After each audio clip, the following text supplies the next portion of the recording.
안녕하세요.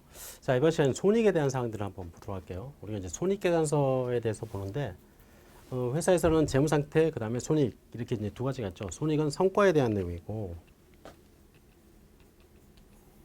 이러한 성과는 회사가 과연 어떻게 그동안에 운영이 되고 있는지 그런 내용이니까, 사실 손익과 관련된 사항들은 회사의 성장이라든가 이런 것들을 판단할 때 굉장히 중요한 자료가 되겠죠. 그래서 보면, 이제 손익에는 포괄손익이라고 이제 보통 얘기를 하는데, 포괄손익계산서는 일정 기간 동안의 실체의 성과를 보여주는 것이다. 그래서 처음과 마지막에 어떻게 증가했는지 또는 감소했는지 거기에 대한 정보가 되겠죠. 그리고 포괄주의 관점에서 작성한 포괄손익계산서는 일정 기간 동안 소유주와 자본거래, 소유주와 자본거래는 주주들 있죠. 예. 그 다음에 그걸 제외한 모든 원처에서 발생한 순자산의 증가하거나 감소한 정도, 거기에 대한 내용을 보여준다. 이 보면 거래 개념에서 처음에 기초 상태에 재무 상태가 이렇게 있겠죠. 여기서 이제 기말의 재무 상태로 이제 바뀔 거란 말이에요. 그럼 여기서 이제 재무 상태가 바뀔 때 여러 가지 요인에 의해서 자산이 증가하고 또는 부채가 증가하고 또는 자본이 증가하고 그 외에 나머지 증가분이 또 있을 수 있겠죠. 그런 것들이 이제 이익이 증가하는 것들, 그런 것들이 이제 재무 상태표에 차곡차곡 쌓이겠죠. 그래서 이 자본, 즉 기타의 즉 처음에 있었던 부채 자본 외에 나머지 증가 사항들을 보니까 두 가지가 이제 있을 수 있다는 얘기예요. 그게 이제 손익거래와 이제 자본거래라고 얘기를 하는 거죠. 손익거래에서는 단기손익과 기타 포괄손익 이렇게 두 가지로 구분이 되어 있는데, 단기손익은 실현손익이라고 생각하시면 돼요. 실현. 물론 뭐 전체가 뭐 정확히 실현됐다고 표현하기는 좀 그렇지만, 그 다음에 기타 포괄손익은 미실현손익이다. 미실현손익은 어떤 거냐? 실현되지 않은 걸 얘기를 하는 거죠. 그럼 실현되지 않은 게 도대체 뭐냐? 이 실현되지 않았다는 얘기는 평가라든가 이런 것들을 얘기를 하겠죠. 그래서 주식을 처음에 10,000원짜리를 사가지고 가지고 있었는데 그 주식 가치가 이렇게 증가를 했다는 얘기예요. 15,000원으로. 이게 이 주식을 팔지 않으면 그게 나한테 실제로 들어오는 게 아니죠. 그래서 요만큼을 이제 미실현된 손익이라고 이제 보는 거죠. 만약에 이걸 처분했다면 그만큼 5,000원만큼 들어왔겠지만 처분하지 않은 상태에서 주가가 또 떨어질 수도 있는 거잖아요. 예. 그러니까 아직은 실현되지 않은 손익들, 이런 것들이 이제 대표적으로 기타 포괄 손익에 포함되는 개념이에요. 그래서 손익거래는 이렇게 두 가지로 나눠지고, 이 단기 손익 이러한 손익을 표현을 할 때 단기 손익 부분과 기타 포괄 손익 부분을 따로 구분해서 이제 표시를 해줘요. 그래서 단기 손익 거기다가 플러스 마이너스 기타 포괄 손익을 이렇게 포함을 해서 포괄 손익이다 이렇게 이제 표시를 해주고 있거든요. 이렇게 하는 이유는 단기 손익, 즉 실현된 손익이 요만큼이고 그 다음에 평가 관련된 내용들이 요만큼이다, 이런 것들을 따로 구분해서 보여줘야 되겠죠. 그게 섞여버리면 안 되니까. 그래서 이런 식으로 이제 표현하고 있다. 그 다음에 그 외에 증가하는 요인이 뭐냐면 자본거래, 그죠? 주주와의 거래를 통해서 나타날 수 있는 것들, 그런 것들은 그 외에 이제 어떤 자산의 증가를 가져다 주는 것들이 되겠죠. 일련의 상황을 좀 정리를 좀 해보면, 처음에 땅을 사가지고 예를 들어서 토지란 걸 이렇게 샀어요. 10,000원어치를. 그거를 돈을 빌려서 샀다고 합시다. 차입을 했다고 할게요. 그래서 뭐 차입금 10,000원을 가지고 땅을 사가지고 임대 사업을 한다고 가정을 해보자고요. 그러면 1년 동안 이제 임대 사업을 했어요, 얘가. 그러면 임대료를 받았겠죠.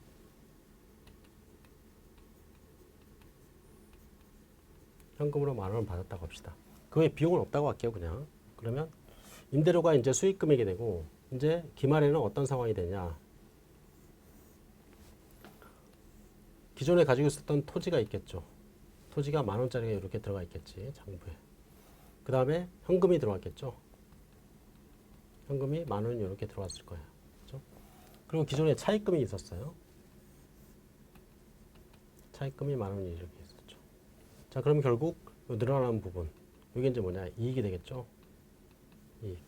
그 이익만큼이 이제 증가를 해서 결국은 기말의 재무 상태를 이렇게 만들 거예요. 그럼 또 이제 임대 사업을 하게 되면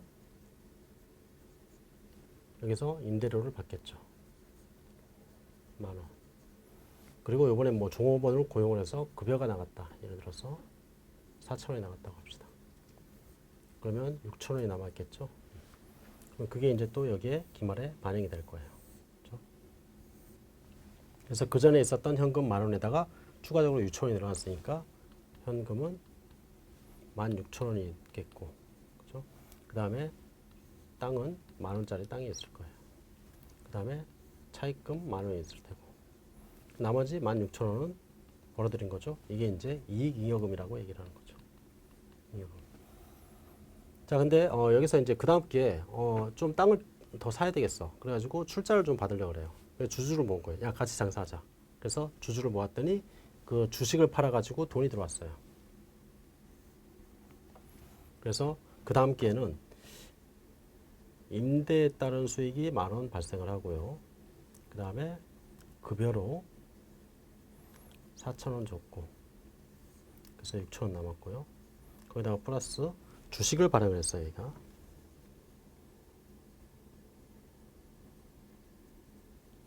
주식을 5,000원어치 발행을 했다. 이렇게 합시다. 그럼 주식을 발행하면서 주식을 발행했다는 얘기는 상대방이 주식을 샀다는 얘기죠. 그럼 주식을 사게 되면 뭐 돈이 들어왔을 거예요. 그러면 현금이 증가하는 금액은 요 금액이 증가했을 거야. 현금이 증가했겠죠. 그러면 재무 상태는 아마 이렇게 바뀌었을 거예요. 일단 현금을 보면 기존에 16,000원 있다가 지금 11,000원만큼 증가했기 때문에 27,000원의 현금이 이렇게 있겠네. 그죠? 그 다음에 토지가 10,000원짜리 있을 테고요. 차입금은 그대로 안 갚았다. 10,000원 그대로 있다고 합시다. 저는 그 반대편에 일단은 그 전에 이익잉여금이 처음에 기초에 있었던 이익잉여금이 16,000원 있었고, 거기서 요번에 이제 이익이 나온 게 있죠. 6,000원. 얘네들이 다 이제 이익잉여금이 돼요. 그 다음에 요 주식 발행된 요 금액 5,000원. 이게 이제 자본금 뭐 이런 걸로 이제 표시가 돼요. 자본금 5,000원. 그러면 손익에서 나타나는 사항은 요게 손익에서 나타나는 사항이고, 그 외에 이제 자본이 증가했던 요 금액, 자본금 있죠? 이건 이제 주식 발행을 통해서 이제 나타나는 거죠. 그래서 이 증가되는 요 부분이 꼭 손익을 통해서 나타나는 건 아니다 이거죠. 어쨌든 자산이 증가하는데, 자산이 11,000원만큼 증가했는데 그 중에서 6,000원은 성과, 즉 우리가 장사를 해서 번 돈이고, 그 다음에 5,000원은 추가적인 투자를 받아가지고 늘어난 부분이 될 수 있다는 얘기예요. 즉 자산이 증가할 때 그 증가하는 내용을 보면 손익거래도 있고 자본거래도 있다. 그리고 손익거래와 관련된 사항들이 손익계산서에 계산되는 금액들이 되는 거예요. 얘네들이. 그래서 이 이익의 개념은 기업 실체가 일정 기간 동안 소유주와 자본거래를 제외한 모든 거래나 사건에서 인식하는 자본의 변동, 즉 기초에 자산 마이너스 부채 금액이 있었고 그게 기말에 이렇게 넘어갔다. 그럼 여기에서는 증가되는 부분, 증가되는 부분이 있겠죠. 이 증가되는 부분이 두 가지로 나타날 수 있다 이거예요. 그래서 손익을 통해서 나타날 수도 있고요. 그 다음에 자본거래를 통해서 나타날 수도 있다. 이렇게 두 가지. 그래서 여기서는 포괄이익은 자본거래를 제외한, 이걸 제외한 나머지, 요거 이제 포괄손익이다 이렇게 이제 일하는 거죠. 그래서 그 포괄이익을 계산할 때 이제 단기의 순손익, 이게 이제 수익에서 비용을 뺀 금액을 얘기를 하는 거예요. 거기에서 기타 포괄손익, 이거는 플러스가 될 수도 있고 마이너스가 될 수도 있어요. 뭐 손해가 나면 마이너스가 되는 거고, 그 다음에 증가를 했다면 플러스가 될 수도 있는 거고, 그죠? 그래서 이렇게 구분을 할 수 있겠다. 그리고 손익계산서의 구분을 보면 손익계산서가 이런 모양으로 생겼어요. 여기 보면 여기 이제 쭉 이제 계정들이 이제 쭉 나오는데, 여기서 쭉 보면 이제 단기 순손익이라는 게 여기 이제 계산이 되죠. 요거. 이게 이제 뭐냐면 단기에 실현된 손익이라고 좀 생각을 하시면 되겠죠. 그래서 수익에서 비용을 뺀 이런 것들이 쭉 나와서 단기 순손익이 계산되고, 그 밑에 이제 기타 포괄손익을 여기다 이제 가감 조정을 하게 되면 총 포괄손익이 나와요. 근데 손익계산서 작성할 때 이렇게 작성할 수 있는 방법이 있고요. 그 다음에 두 번째로 이렇게 작성할 수 있는 방법도 있어요. 그래서 보면 수익에서 비용을 빼서 단기 손익을 이렇게 구하고요. 여기에서 기타 포괄손익이란 걸 조정을 해서 포괄손익을 찾을 수 있거든요. 자, 이거를 하나의 장부로 만들 수 있고요. 또는 요것만 띄어서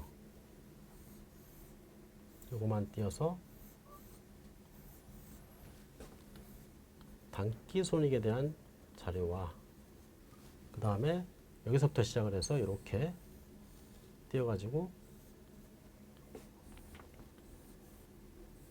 포괄손익에 대한 자료. 물론 시작은 단기손익에서 시작을 하는 거예요.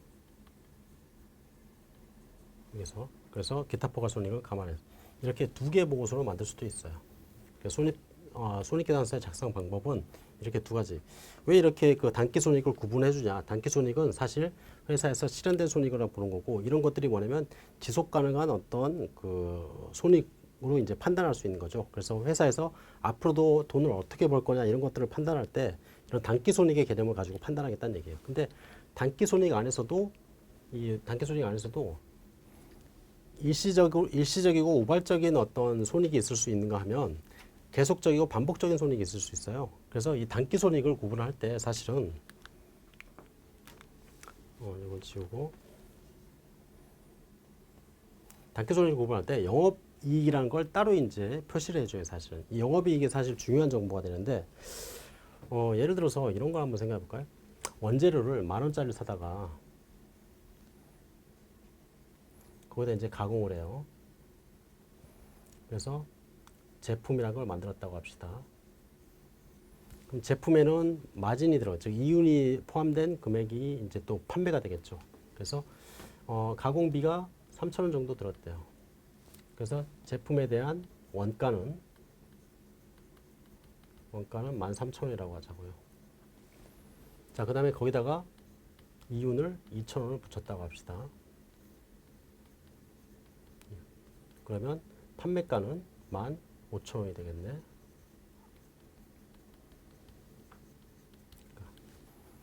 자, 그리고 그걸 팔기 위해서는 뭐가 필요하냐? 우리가 이제 그 영업사원이라든가 뭐 판매비와 관련된 즉 광고라든가 이런 것들이 이제 필요할 수 있겠죠. 그래서 이걸 팔기 위해서 광고비가 들었어요. 1,000원만큼 들었다고 합시다. 그리고 이 회사가 요번에 이제 어떤 일이 있었냐? 요번에 회사가 가지고 있던 건물을 판 거예요. 근데 건물이 오래돼 가지고 팔았어요. 건물을 처분한다 이렇게 얘기를 해요. 건물을 처분하면서 장부에는 건물이 10,000원짜리로 돼 있었는데 그 건물이 처분이 되면서 얼마에 15,000원에 팔렸다. 그러면 5,000원만큼 처분이익이라는 게 나와요. 이익 이렇게. 자, 지금 상황이 이렇게 됐다고 합시다. 자, 그러면 여기서 이제 손익을 구분할 때 이제 분석을 해야 되는데 일단은 그 제품에 대한 원가는 13,000원짜리고 그거를 15,000원에 팔았죠. 그러면 요게 이제 원가가 되는 거죠. 이게 원가예요. 그 다음에 거기에다가 이제 이윤을 포함한 요게 이제 판매가가 되는 거죠.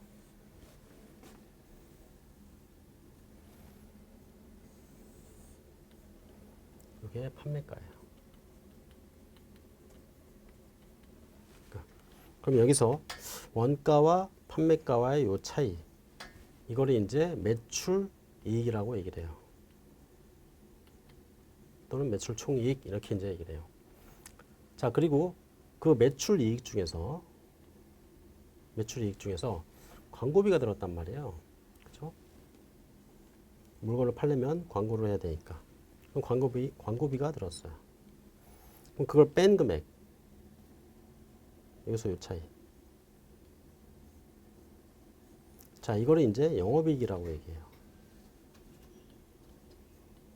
영업이익. 그 다음에 요번에 이제 건물 팔아가지고 5,000원 남겼다 그랬죠.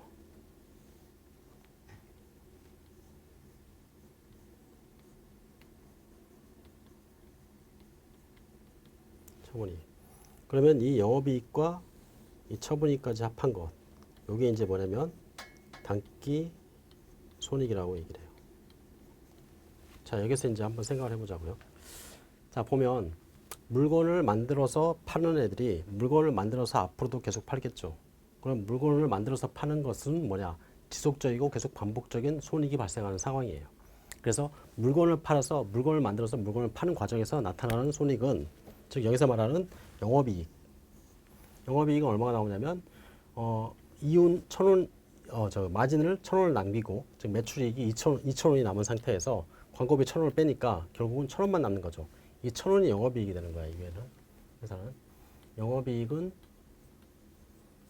1,000원이에요. 근데 거기에서 건물 처분했을 때 얻는 처분이익이 있었어. 이익이 5,000원 있었어요. 그래서 총 이익은 6,000원이 나온 거죠. 근데 이 6,000원을 판단할 때 앞으로도 이 회사가 6,000원이 나올 수 있느냐? 그거는 장담 못한다 이런 얘기예요. 즉 요번에 6,000원이 남았지만 그 6,000원 안에는 건물 처분에 따른 이익이 5,000원이 들어가 있는 상황이죠. 그럼 내년에도 건물을 처분할 수 있냐? 이 건물 처분하는 게 얘네들은 사업 목적이 아니거든. 그러면 올해는 건물을 처분하는 상황이 발생했지만 내년에는 건물을 처분할 수 없을 수도 있죠. 그래서 여기에 대한 이익, 요거는 지속적이고 반복적인 이익으로 볼 수 없다는 얘기예요. 결과적으로 보면 이게 앞으로도 발생할 수 있는 이익이야. 그래서 이 회사는 영업이익이 1,000원이 나오는 회사고 이 영업이익 1,000원을 가지고 앞으로 미래 상황을 판단해야 된다는 얘기죠. 그래서 만약에 어떤 두 가지 회사가 있다. 예를 들어서 A라는 회사와 그 다음에 B라는 회사가 있다. 근데 얘네들의 이익이 보니까 둘 다 10,000원이 나온 거예요. 그럼 둘 다 성과가 똑같은 회사냐 이렇게 판단할 수 있느냐 이거예요. 그 안을 내다봤더니 영업이익 그 다음에 아까처럼 뭐 처분이익이 나왔다고 할게요. A라는 회사는 영업이익이 4,000원 정도 나오고요. 그 다음에 건물 팔아가지고 이번에 6,000원을 받았대요. 자, B라는 회사는 영업이익이 9,000원이 나왔어요. 이번에 건물 팔아서 1,000원이 나왔대. 자, 이런 상황일 때 이 두 회사는 확연히 다른 회사가 된다는 얘기예요. 즉 A라는 회사는 앞으로도 4,000원 정도를 벌어들이는 회사가 되는 거고 B라는 회사는 앞으로도 9,000원 정도를 벌어들이는 회사가 된다는 얘기예요. 그래서 이 손익계산서를 볼 때 이 영업이익 부분을 우리가 판단해서 보통은 의사결정할 때 미래의 어떤 지속 가능한 이익을 판단할 때 영업이익 쪽을 이제 보게 돼 있어요, 사실은. 그래서 회사에서 공시를 할 때, 즉 손익에 대한 내용을 외부에다가 전달할 때는 영업이익이라는 걸 표시를 해줘야 돼요.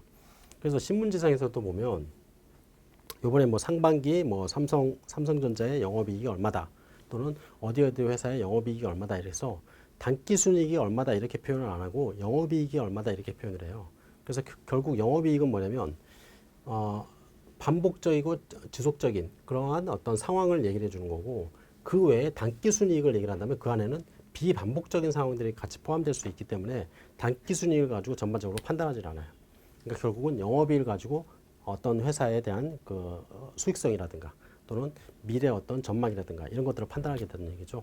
그래서 영업이익이 아주 중요한 정보가 되는 거예요, 사실은. 이게 이제 그 손익에서 나타날 수 있는 내용이죠. 그래서 보면 우리가 이제 일반적으로 회사에서 영업이익에 대한 내용들을 판단할 때 회사의 주요 활동이 어떤 거냐 거기에 따라 달라지겠죠. 그래서 회사에서 만약에 자동차를 만들어서 파는 회사라면 자동차를 파는 것에 대한 매출 그런 것들이 중요한 거고 그 다음에 뭐 부동산을 파는 회사라면 부동산을 팔아서 만들어지는 매출 이런 것들이 중요한 상황이 되는 거예요. 그렇죠? 그리고 판매 즉 우리가 이제 매출이라는 활동을 표시를 할 때 어떤 식으로 표시하냐면 물건을 팔잖아요. 이런 사람이 얘는 뭐냐 뭐라고 할까요? 자동차를 파는 회사라고 합시다. 자동차를 사가지고 와요. 10,000원에. 그래가지고 그거를 15,000원에 판다고 합시다. 그래서 이 회사는 자동차 매매업을 하는 애래요. 뭐 중고자동차 매매업을 한다. 이렇게 가정을 하자고요. 근데 얘네들이 자동차만 팔라는 법은 없죠. 얘네들이 뭐 자기가 쓰려고 뭐 프린터기나 또는 뭐 기계 뭐 이런 걸 사왔다. 기계를 10,000원에 사가지고 와서 쓰고 있다가 그걸 이제 팔았어요. 15,000원에. 자, 상황은 둘 다 똑같아요. 자동차 매매업을 하는 A가 자동차를 사다가 자동차를 10,000원에 사다가 15,000원에 팔고 그 다음에 자기가 쓰고 있던 기계를 10,000원짜리를 사왔던 기계를 15,000원에 팔았어요. 자, 이 상황에 대해서 처리할 때 어떤 식으로 처리를 하느냐. 이 위의 상황에 대해서는 지금 여기서 이제 받은 15,000원을 뭐라고 표시하냐면 매출액이라고 표시를 해요. 매출액 15,000원. 이렇게 해서 이걸 이제 수익이라고 얘기해요. 수익. 그리고 거기에서 돈을 받았다면 현금이 들어가겠지. 현금 15,000원. 이렇게. 그래서 차변과 대변에 이렇게 기록을 해요. 그러면 자동차가 빠져나갔잖아요. 10,000원짜리가. 그래서 그거를 매출 원가 10,000원 이렇게 이제 표시를 해요. 매출 원가는 이제 비용이라고 얘기하거든요. 그리고 자동차의 그 원가 그거를 이제 재고자산이 되겠죠. 10,000원 이렇게 표시를 해요. 그래서 수익 15,000원, 비용 10,000원 이런 식으로 표시를 한단 말이에요. 여기에 대해서 수익 15,000원, 비용 10,000원. 그래서 이익 5,000원. 이렇게 이제 표시를 해요. 근데 자동차 매매 회사가 자기가 쓰고 있던 기계를 팔았다. 이걸 이제 여기서는 이걸 매출이라고 얘기하고 여기서는 처분이라고 얘기해요. 이거 판매라고 얘기하지 않고.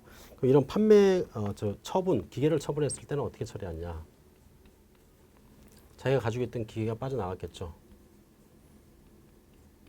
10,000원짜리가 빠져나가요. 그 다음에 얼마를 받았냐? 15,000원 받아요.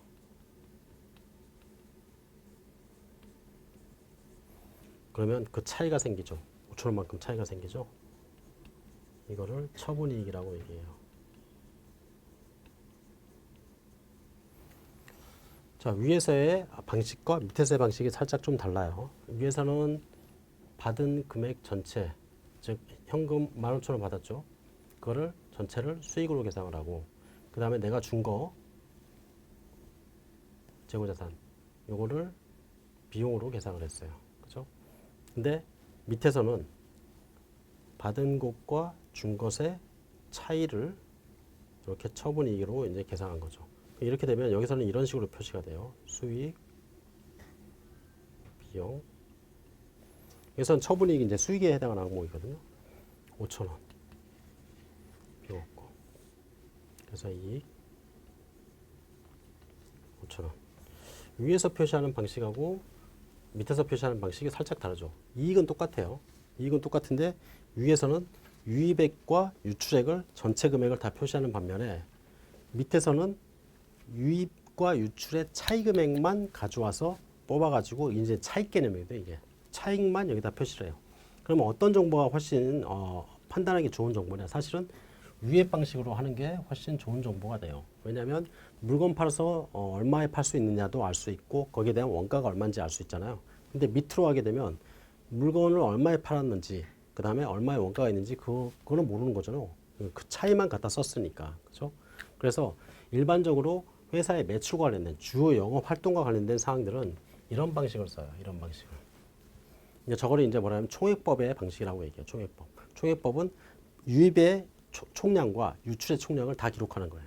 근데 순액법의 방법은 유입과 유출의 차익만을 가지고 표시하는 방법이에요. 그게 이제 밑에 있는 방식이다. 그래서 대부분의 어떤 회사의 이익은 여기서 나오겠죠. 자동차 매매를 하는 회사라면 자동차 매매에 따른 손익이 대부분의 이익, 저 회사의 이익을 차지하겠죠. 그래서 저런 것들이 보통 70에서 80% 정도가 여기서 나오는 거고, 그 다음에 그 외에 기타 사항에서 20에서 30% 정도가 나오는 거예요. 그래서 그런 것들을 구분해서 표시를 해줘야지 그 회사의 어떤 성과를 정확히 평가하는데, 그리고 정확히 이해하는데 도움이 될 수 있겠죠.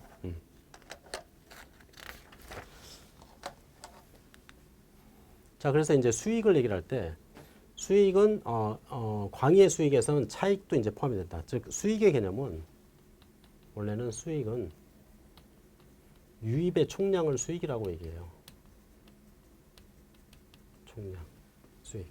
그래서 아까처럼 10,000원에 사온 걸 15,000원에 팔았다.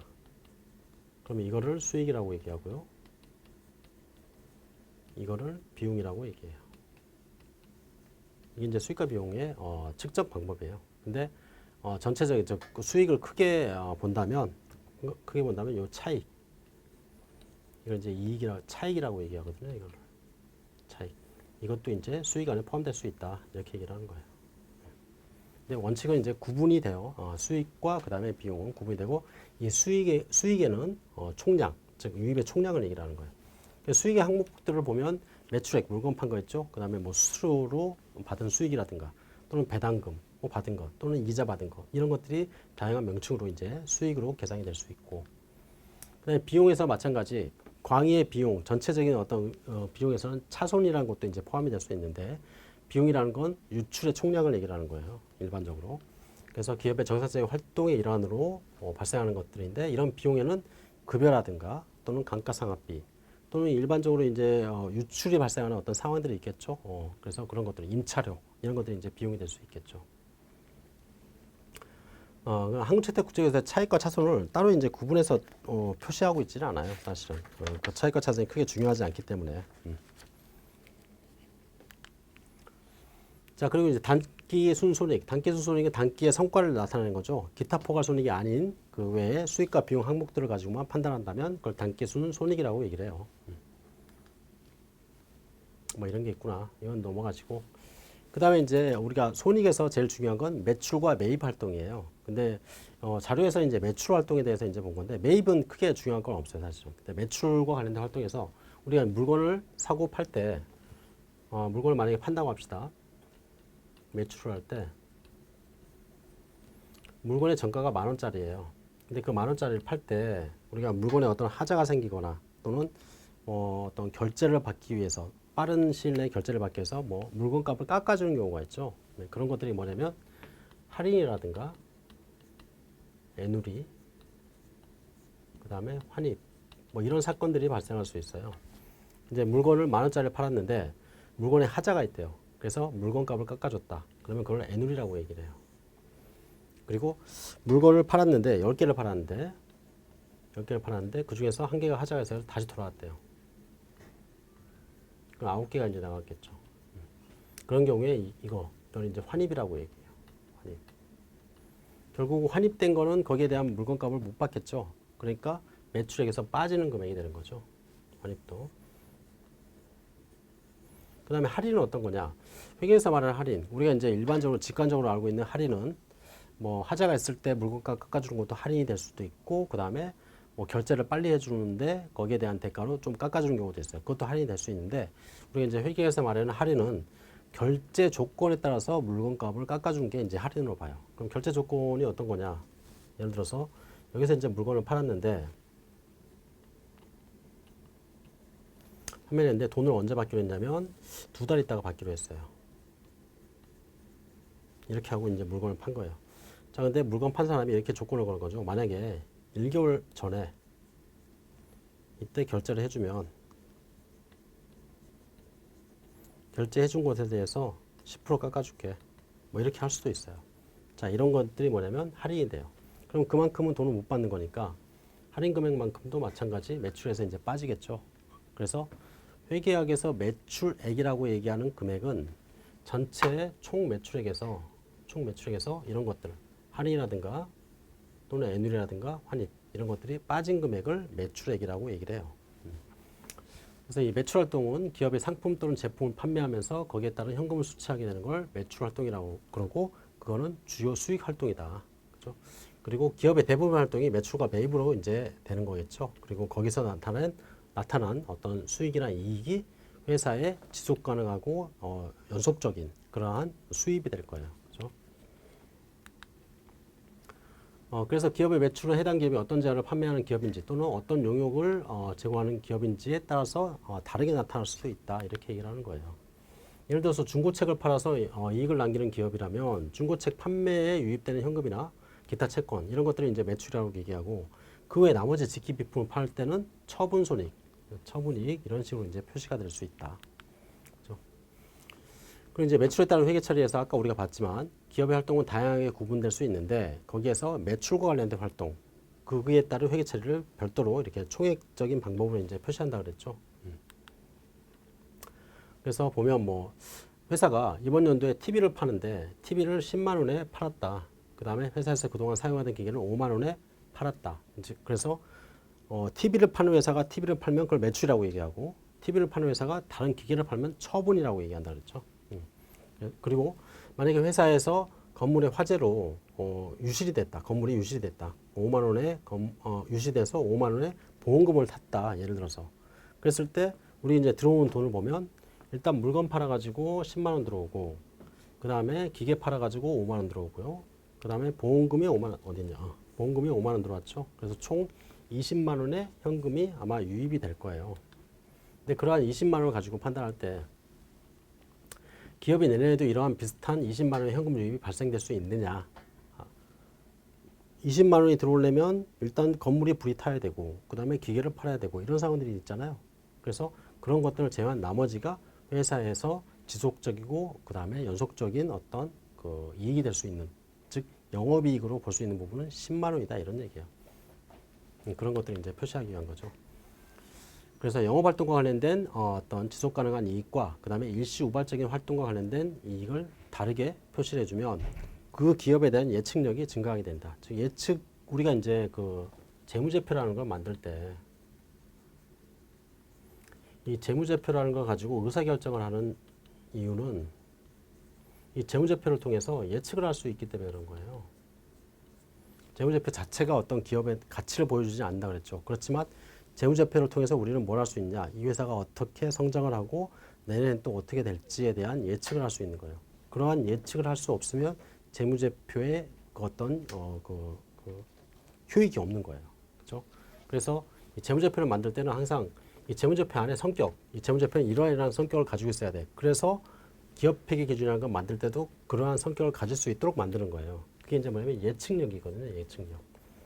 물론 이게 재무제표는 지금 현재 상황을 보여주는 거지 미래 상황을 보여주는 건 아니에요. 그렇지만 과거의 재무제표들을 쭉 가져와서 판단을 해보니까 회사가 이렇게 점점 크고 있더라. 그러면 이걸 가지고 미래를 예측하는 거죠. 아, 이렇게 될 것 같다. 또는 지금 현재 상황에서 보니까 계속 줄어들고 있으면 이렇게 될 수 있을 것 같다. 이런 것들을 판단하기 위해서 우리가 재무제표를 가지고 분석을 하는 거거든요.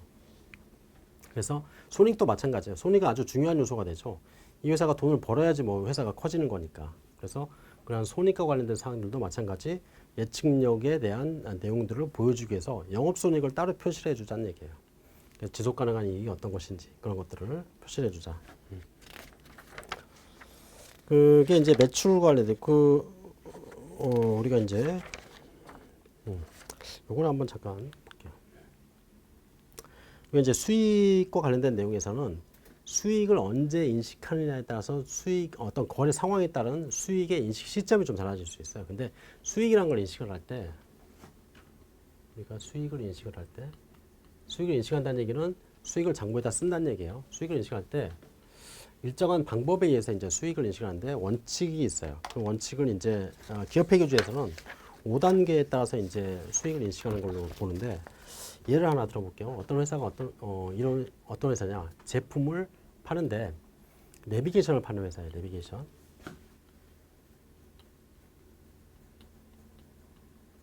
이 내비게이션 안에는 뭐가 들어가냐? 그 안에 지도가 들어가죠. 그래서 내비게이션을 파는 회사는 그 내비게이션이라는 기계와 그 다음에 그 안에 지도는 계속 업그레이드를 해줘야 돼요. 업그레이드를 이제 해줘야 돼요. 자, 그래서 이 두 가지 요소를 이제 파는 거예요. 그 기계는 재화가 되겠고요. 이게 재화. 요거는 이제 서비스가 되겠죠. 용역.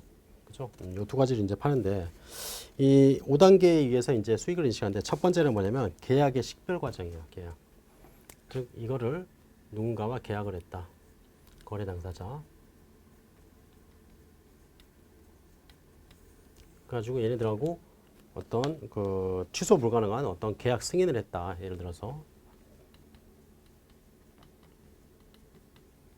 이게 첫 번째 단계예요. 번째. 일단 계약을 승인하는 것. 그 다음에 두 번째 단계는 뭐냐면 그러면 이 회사에서 이 계약에 따라서 해줘야 되는 의무를 이제 인식을 하는 과정인데 어떤 의무를 이행을 해야 되냐. 즉 상대방한테 물건을 팔려면 뭔가를 해야 되는데 그 뭔가가 뭐냐. 첫 번째가 뭐냐면 기계를 걔한테 넘겨줘야 되겠죠. 인도를 해줘야 돼요. 그 다음에 인도된 그 기계에 대해서 어떻게 하냐. 지도 업그레이드를 계속 지속적으로 해줘야 되겠죠. 업그레이드. 근데 업그레이드는 기간 동안에 해주는 거예요. 기계 인도는 일정 시점에 이루어지는 거고. 요걸 이제 파악한다는 거예요. 이게 이제 두 번째 단계예요. 이게 수행 의무라고 얘기를 해요. 수행 의무. 그 다음에 이제 세 번째 단계는 뭐냐. 그러면 얼마에 이걸 파느냐 이거지. 얼마. 그래서 이 전체 업그레이드를 2년을 해준다고 합시다. 2년에 업그레이드를 해주고 기계를 판다. 이거를 뭐 50만 원을 받았다고 합시다. 이게 이제 총 금액이에요. 50만 원. 거래 가격을 인식하는 거예요. 50만 원짜리구나. 자, 그러면 이제 네 번째로 이제 뭐가냐? 그럼 그 50만 원 안에서 기계에 대한 가치도 있고 가격도 있고 지도 업그레이드에 대한 가격도 있겠죠. 그래서 그걸 구분하는 거예요. 만약에 기계만 팔면은 업그레이드 안 하고 기계만 팔면은 40만 원이고 업그레이드 2년간 업그레이드를 해주면 50만 원이다. 그럼 결국 기계값은 얼마라는 얘기예요? 40만 원이라는 얘기죠. 그래서 이 50만 원을 쪼개는 거예요.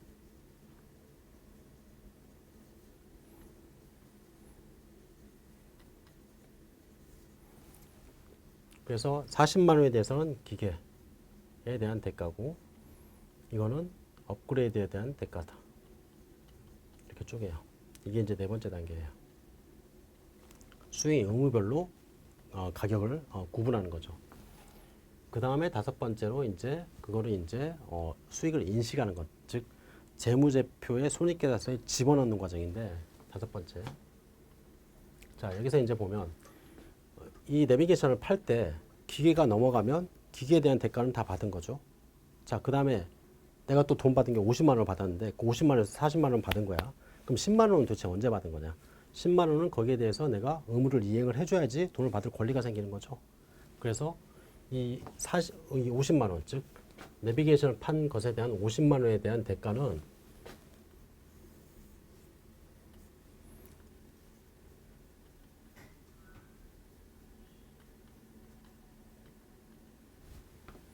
두 가지로 구분이 되는데 기계를 판 것에 대한 대가 40만 원은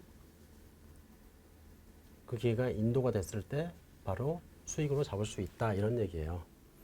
근데 업그레이드에 대한 대가는 2년에 걸쳐서 인식을 해야 된다. 즉 수익으로 잡아야 된다는 얘기예요. 그래서 1년이 지나면 첫 번째 5만 원 인식하고 또 1년이 지나면 두 번째 5만 원 이런 식으로 해서 수익을 집어넣어라 이런 얘기예요. 결국 지금 50만 원을 받았지만 그 50만 원을 전체로 수익을 잡지 않고 그 중에서 40만 원은 수익이 될 수 있고 그 다음에 1년이 지나면 그 중에 또 5만 원이 수익이 되고 또 1년이 지나면 또 5만 원이 수익이 된다는 얘기예요. 이렇게 수익이 인식되는 시점에 대한 어떤 그 요건이 주어지게 된다는 얘기는 무슨 얘기냐면 실제로 내가 받을 수 있는 권리가 있느냐 없느냐 그걸 가지고 따지겠다는 얘기예요. 돈을 받았다고 해서 그게 다 수익이 아니라는 얘기죠. 이게 이제 수익의 인식 요건이에요. 그래서 일반적으로 기업회계 기준의 수익의 인식 요건이 5단계를 거치는데 이 5단계에 대한 내용들이 사실은 한 번에 다 일어나요. 보면 이게 이제 편의점에서 뭐 물건을 산다고 가정을 해보자고요. 그러면 편의점에 물건을 들고 내가 이제 상대방한테 주죠. 그럼 상대방이 그 물건에 대한 가격을 책정을 하고 그 다음에 나한테 주고 돈을 받아요. 이런 과정이 5단계가 쫙 이루어지는 거예요, 사실은. 근데 이런 것들을 어떤 거래에서는 참 애매모호한 경우가 있을 수 있어요. 돈을 먼저 받고 그 다음에 건물을 지어주는 경우도 있잖아요. 그랬을 때 그 받은 금액은 과연 내가 100만 원 받고 2년 동안 건물 지어준다. 그럼 100만 원 받았을 때 그거를 다 수익으로 잡을 수 있냐. 내가 건물을 지어주지 않으면 다시 돌려줘야 된단 말이에요. 그러니까 그게 수익이 안 될 수도 있겠죠. 그래서 수익에 대한 인식 시점에 대한 기준들을 기업회 기준은 꼼꼼하게 정해놓고 있어요. 그래서 2단계에서 이러한 단계별로 수익을 인식하고 거기에 맞춰가지고 수익 금액을 측정하라. 그게 정확한 기업의 수익이 되겠죠. 그래서 이런 것들이 이제 손익계산서에 이제 작성이 된다는 얘기예요. 그래서 거래 형태별로 여러 가지 수익이 나타날 수 있는데 뭐 물건을 파는 경우에는 일반적으로 그 재화라든가 이런 것들을 가지고 있다가 그걸 팔았을 때는 돈을 직접 받고 그다음 재화를 넘겨주면 끝나요, 사실은. 권리 의무 관계가 상대방한테 이제 끝나는 건데 그런 것들이 지속적으로 연계가 되는 상황들이 나타날 수 있어요. 뭐 물건을 파는 방식이 여러 가지가 있거든요.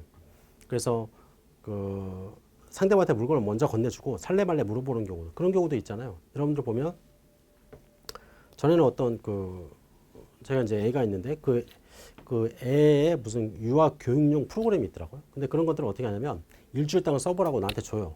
그래서 그걸 이제 일주일 동안 쓰고 내가 만약에 이거를 그 애한테 좋다 싶어가지고 쓴다면 그때 결제를 하는 거예요. 그러면 만약에 쓰기 싫다면 다시 반품을 하는 거예요.